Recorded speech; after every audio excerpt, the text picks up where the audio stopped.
Ok. Dans cet exemple, c'est qu'on a 10 livres de 3,6 cm d'épaisseur, donc on met ça en mètres. Chaque livre pèse 1,6 kg. Ils sont les 10 bien tranquilles. Là, ici, j'en ai mis juste 4, mais imagine-toi qu'il y en a 10 qui sont bien tranquilles sur la table comme ça, placés chacun sur la table. Et là, tu veux les placer en pile comme ça, donc mettre les 10 un par-dessus l'autre. Et là, tu veux calculer le travail que ça va te prendre pour pouvoir prendre un livre, le mettre sur l'autre, et ainsi de suite, pour faire ta pile de 10 livres comme ça. Bien sûr, en faisant ça, qu'est-ce que tu es en train de faire? Chacun était ta référence, c'est la table. Donc, ça ici, c'est le zéro. Donc, ça ici, c'est le zéro. Puis là, par la suite, tu vas avoir une hauteur, première hauteur ici, un delta Y1, ensuite un delta Y2, Y3, ainsi de suite, pour le prochain livre. Donc, chaque livre, par rapport à la table, va être plus haut. Bon, sauf le premier que lui, il repose directement sur la table. Le travail nécessaire pour faire ça, dans le fond, c'est si tu fais changer l'énergie potentielle gravitationnelle, tu as fait un travail, parce que tu as fait un travail pour prendre ce livre-là et le mettre plus haut. Donc, tu l'as emmené d'un point initial à un point final qui est plus haut, donc tu as fait du travail. C'est représenté par ça. Sauf que là, le travail total, tu l'as fait sur 10 livres. Ça veut dire que tu as fait quoi? Ben, tu as fait de un delta un G, un sur le premier livre, ensuite un travail sur le deuxième livre, un travail sur le troisième livre, ainsi de suite, plus tac tac tac tac tac sur le 10e livre comme ça. Donc, tu as fait un travail sur les 10 livres. Oh, j'ai oublié le delta ici. Donc, tu as fait un travail pour le monter là. Et parce que chacun ici, c'est un travail. Le travail sur un, 2, 3. Donc, c'est un delta. C'est ça ici. OK? Parce que ça, ici, c'est équivaut à un travail. Donc, tu l'as fait 10 fois. Sauf que, par la suite, ça ici, ben, quand tu regardes ça comme ça, ben, tu peux aller remplacer par la suite par ça. Donc, chaque chose ici, tu vas venir dire que c'est mg. Puis là, lui, c'était le delta y1. Puis là, lui, c'était mg. Comme ça, delta Y2 plus mg delta Y3 plus, puis là, tac, tac, tac, tac, tac, tac, jusqu'à temps que tu arrives à plus mg puis delta Y10. Bon, comme ça.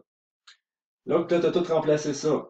Partout, il va y avoir des mg. Donc, on peut sortir les mg de là. Donc, mg sort de là. Là, tu vas avoir une belle parenthèse comme ça. Puis là, tu vas avoir tous tes delta qui sont là-dedans, dans cette parenthèse. Plus delta 3 comme ça, plus, tac, tac, tac, tac, tac, tac, jusqu'à ton dernier qui est delta Y10 comme ça. Là, on peut commencer à aller remplacer nos choses là-dedans. OK? Parce que là, ton WT, c'est quoi? Ben, c'est la masse d'un livre. Ben, dans le fond, chacun des livres que tu as bougé, fois 9,81. Là, maintenant, dans la parenthèse, le premier livre, tu l'as pas bougé, donc il n'y a pas eu de delta. Donc, lui, il est zéro. Ton deuxième livre, ok, tu l'as mis sur le premier. Donc, ce que tu as fait, c'est une fois l'épaisseur du premier livre. Donc, sa hauteur, c'est une fois. OK, le deuxième livre, c'est une fois la hauteur du premier livre. Et ainsi de suite. Donc, par la suite, ton troisième livre que tu vas mettre, donc là, ici, ben lui, c'est 2 fois 0,036 comme ça. Puis là, ainsi de suite. 3 fois 0,036 comme ça. Plus, tac, tac, tac. Puis là, tu vas arriver jusqu'à temps que tu vas dire que c'est 9 fois 0,036 comme ça. Pourquoi 9? Mais là, c'est parce que le dernier livre, le 10e livre, lui, dans le fond, il est sur une épaisseur de 9 livres, donc de 9 fois 0,36. Tu peux calculer ça d'un coup, mais en même temps, tout ça également, ce zéro-là va pouvoir disparaître, comme ça. Et là, qu'est-ce que tu remarques? dans ta parenthèse, chaque terme a le point 0,36. Donc, le point 0,36 peut sortir de là. Donc, 9,81. Donc, ton 0,36 sort comme ça. Puis, qu'est-ce qui reste dans ta parenthèse? C'est 1, plus 2, plus 3, plus 4, plus 5, plus 6, plus 7, plus 8, plus 9. Bon, je sais que c'est un exemple particulier, qui est quand même plus complexe que bien d'autres exemples, mais dans le livre, c'était l'exemple qu'il y avait. Puis, tant qu'à faire, je me suis dit, ça serait bien de le faire pour vous le montrer. Mais le principe, c'est ça ici quand même. C'est qu'il faut que tu ailles chercher le travail sur chacun des livres. Et là, dans le fond, tu additionnes ça, qui va te donner 45. Puis là, par la suite, fois ça.